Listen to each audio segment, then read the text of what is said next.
All right, let's talk some Trevor Lawrence for a second. Listen, I like doing this stuff where you go back, you look at the numbers, and I've watched a ton of tape now on Lawrence. I feel like I've watched all 22 and actually studied every single snap he's had in the NFL at this point. I've watched every pass he's thrown, at least from the broadcast footage.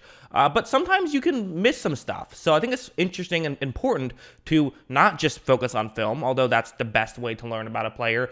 Numbers can also still be a good way to learn about a player. So let's look at some of these numbers. So right off the bat, let's go to here. So just so you know what you're looking at, this is going to be the column on the leftmost column. That's how far down the field you're throwing the football. So 20 plus yards down the field, 10 through 19. Bottom is, behind the line of scrimmage. You get how it works. Going to the right, you then have, so top right, that's where he ranked in terms of Pro Football Focus grade, where he ranked in terms of passer rating, and then where they ranked in terms of how often they threw the ball or what percentage of the time they threw the ball in that category. So doesn't mean that they threw the ball 25%, 20 plus yards down the field. It means that when Trevor Lawrence is throwing the football, they rank 25th in passes 20 plus yards down the field percentage-wise. So also worth noting, this is out of about 40 different quarterbacks. It does vary a little bit category to category, but it's almost always around 40. So that's where you're at, because again, it's every quarterback who's thrown at least 20% of snaps. So it's not exactly, it's not out of 32, because there's been more quarterbacks who have thrown at least 20% of their team's snaps. And as you see here, there's not great numbers. And listen, when we go through this, you're going to see some ugly numbers. It was the same thing with Justin Fields. It's the same thing with, I'm making a Zach Wilson one as well. Not sure if that's out already or not, but there's a lot of ugly numbers. But the goal here is to try and find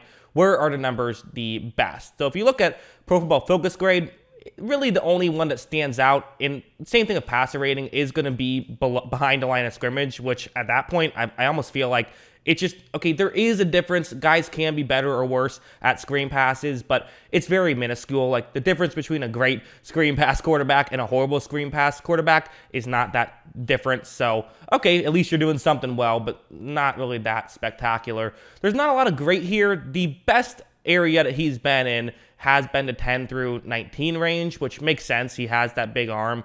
But, I think what you were hoping for is for something to stand out here. Nothing really stands out. Kind of struggled in all facets of pushing the ball down the field. So I don't really know what we learned here.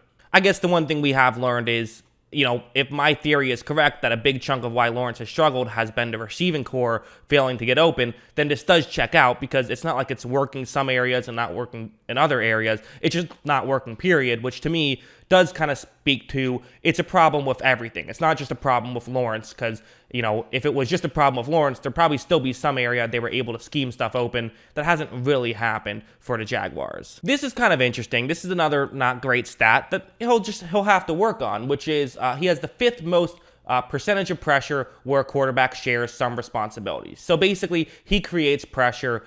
31st ATT, that means he's 31st in average time to throw. So he doesn't get rid of the ball quickly, which creates pressure. That happens, and we've seen that happen. And again, it's something, this is going back to when I scouted him and when I talked about him, I totally predicted this was going to be a flaw in his game in the NFL, and something he was going to have to learn was the idea that, he did stand in the pocket a lot in Clemson and wait for stuff to get open, and they could block for 10 hours before finally something would get open and he'd make a throw and get the touchdown or whatever. So that is an issue. Again, how big of an issue long term? I don't know. I don't think it's a huge issue long term, but short term, it certainly is an issue. Like something like this, you can see a bit of a jump. Again, it's not massive, right? We're dealing with not great numbers across the board, but you do see a bit of a jump in terms of, when he's under pressure, he's not as good, which, again, of course that checks out. No one's as good under pressure, but keep in mind, this is comparing him to other players when they're under pressure. So he does jump up a little bit,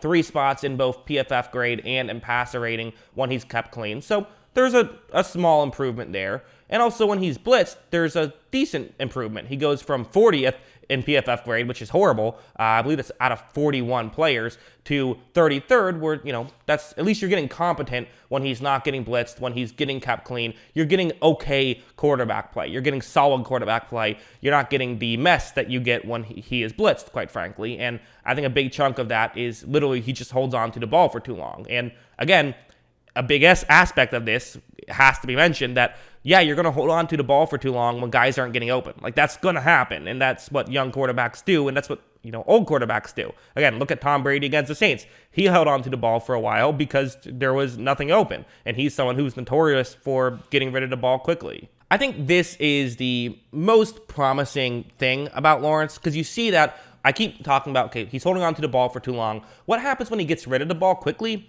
Well, he performs a lot better. At least he does in terms of PFF grade. Again, passer rating, not a huge jump, only 6 spots, but the PFF grade goes to all the way to 18th when he's getting rid of the ball quickly, whereas it's 37th when he isn't. And I kind of think that, again, you hope that the more than 2-second stuff starts to improve. He is a young player. He's a rookie. Whereas, the less than 2.5 seconds thing, it's nice to see that there is at least is something he does well. Like when guys are open and he's getting rid of the ball quickly, and like there is a script that he can follow and like guys are getting open, he can at least be solid at that. And again, a lot of this stuff, even like the PFF grade, which does kind of take into account situation, it also, in my opinion, doesn't weigh situation enough. That's just my nitpick of it. So I would actually say that, you could argue it's a little better even. And again, with Lawrence, we all know he hasn't had a great rookie season. The hope is just, can he turn into a great, quarterback eventually? And these small things where he's doing stuff well,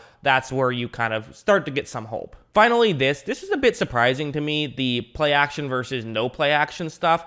Not really any difference whatsoever. His PFF grade goes down a couple spots. His passer rating goes up about 6 spots.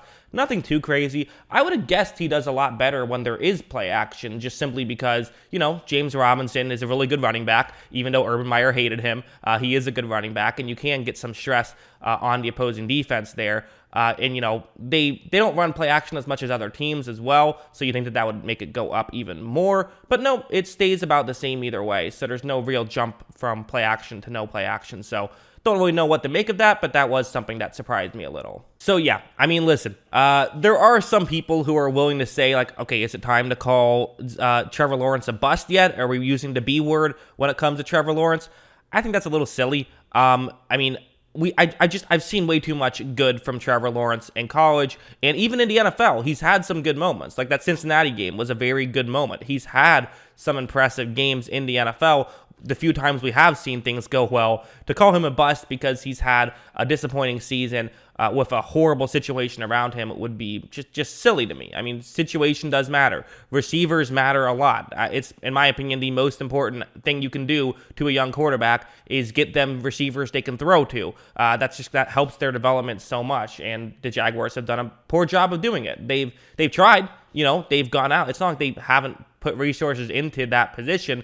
They just haven't been able to work out. Some of it has just been injury, like that's been a factor, but some of it also has been like moves just haven't worked out the way you wanted them to. And clearly, get a Chris Godwin into offseason, you'll feel a lot better about your receiving core, I think. Maybe get a couple of good receivers. Hey, Devontae Adams might be available. Throw a bag of money at him, right? I think that something like that could really help Trevor Lawrence a lot. And I think the numbers do kind of back that up. To me, that's the biggest takeaway from these numbers is there is some evidence to suggest what we pretty much already know, which is that they need to help their receiving core. They need to help out their young quarterback that way. But that's just kind of my read on it. That's what I think. What do you guys think? Let me know in the comments below. Always love hearing from you. And of course, as always, thanks for watching.